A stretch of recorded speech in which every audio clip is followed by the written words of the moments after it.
రాష్ట్ర వైద్య ఆరోగ్య కుటుంబ సంక్షేమ సైన్స్ అండ్ టెక్నాలజీ శాఖల మంత్రి దామోదర్ రాజనరసింహ గారిని గత ప్రభుత్వ పాలనలో విడుదల చేసిన 317 జీవో ద్వారా ఇబ్బందులు ఎదుర్కొంటున్న బాధితులు హైదరాబాదులోని తన నివాసంలో కలిశారు. తమ సమస్యలను పరిష్కరించాలని విజ్ఞప్తి చేశారు.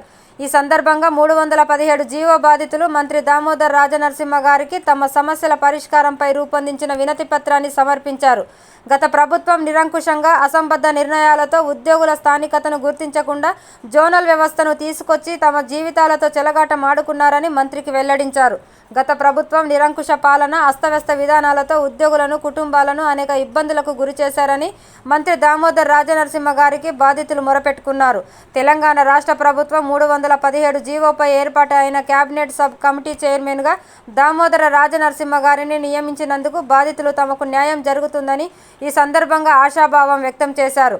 317 జీవో బాధితులు, ఉద్యోగులు ఎదుర్కొంటున్న సమస్యల పరిష్కారానికి మంత్రి దామోదర్ రాజనరసింహ గారు ప్రత్యేక చొరవ తీసుకొని సమస్యల పరిష్కారానికి కృషి చేయాలని వినతి పత్రాన్ని సమర్పించి తమకు న్యాయం చేయాలని మంత్రికి విజ్ఞప్తి చేశారు.